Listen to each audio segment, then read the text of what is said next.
UP की 10 सीटों में होने वाले उपचुनाव में कांग्रेस और सपा मिलकर चुनाव लड़ेंगे। सपा 8 सीटों पर चुनाव लड़ेगी, जबकि कांग्रेस को 2 सीटें मिलेंगी।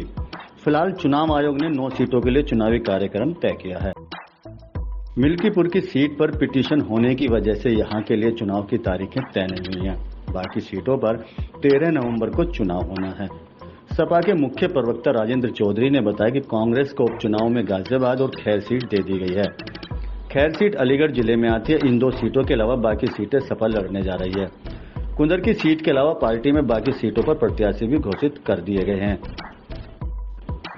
सूत्रों के मुताबिक समाजवादी पार्टी अध्यक्ष अखिलेश यादव और कांग्रेस नेता राहुल गांधी के बीच इस मुद्दे पर श्रीनगर में बुधवार को चर्चा हुई थी।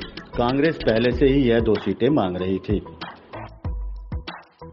9 अक्टूबर को ही मिल्कीपुर के साथ करहल, सीसामऊ, फूलपुर, कटहरी और मांझवा में प्रत्याशी घोषित कर चुकी हैं। अब प्रत्याशी उतारने के लिए कुंदर की, मीरापुर, गाजियाबाद और खैर सीटें बची हैं।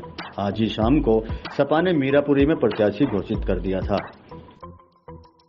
विधानसभा उपचुनाव के लिए सुम्बुल राणा को प्रत्याशी घोषित कर दिया है। सुम्बुल राणा पूर्व सांसद कादिर राणा की पुत्रवधू हैं और बसपा नेता एवं पूर्व सांसद मुनकाद अली की बेटी हैं।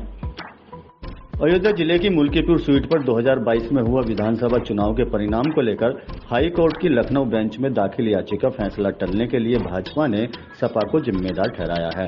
प्रदेश के सहकारिता राज्य मंत्री जेपीएस राठौर ने कहा कि सपा इस सीट पर हार से डर रही है, इसलिए जानबूझकर याचिका का विरोध किया है। इससे स्पष्ट है कि सपा चुनाव लड़ने से भाग रही है। उन्होंने कहा कि अगर सपा वास्तव में चुनाव कराना चाहती है तो उसे चुनाव आयोग में लिखित रूप से देना चाहिए और चुनाव कराने की मांग करनी चाहिए। मंत्री ने कहा सपा यह जान चुकी है कि उसे सभी सीटों पर मुंह की खानी पड़ेगी, इसलिए वह किसी न किसी बहाने चुनाव को टलवाना चाहती है। वहीं याचिका दाखिल करने वाले गोरखनाथ का भी कहना है कि 2022 के चुनाव परिणाम को लेकर एक और याचिका दाखिल करने वाले शिव मूरत भी उनके साथ याचिका वापस लेने के कोर्ट आए हुए थे, लेकिन सपा नहीं चाहती कि मिल्कीपुर सीट पर चुनाव हो, इसलिए सपा ने याचिका के वापस होने संबंध अपील का विरोध किया है। बता दें कि 2022 में हुआ विधानसभा चुनाव में हारने वाले बाबा गोरखनाथ बाबा ने याचिका दाखिल कर रखी थी। इस वजह से चुनाव आयोग ने सिर्फ 9 सीटों पर ही चुनाव कराने का कार्यक्रम जारी किया है।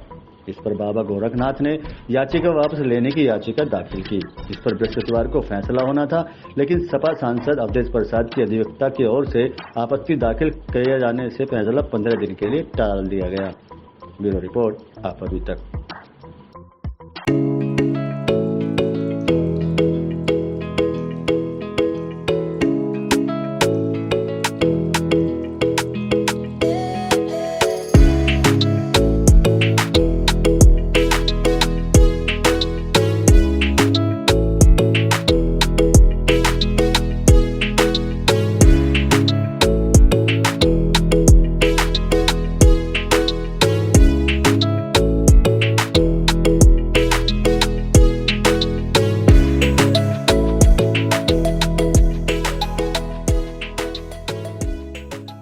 देश और दुनिया की खबरों से अपडेट रहने के लिए आप अभी तक न्यूज चैनल को सब्सक्राइब करना ना भूलें और साथ ही हर न्यूज का नोटिफिकेशन पाने के लिए बेल आइकन को भी दबाएं।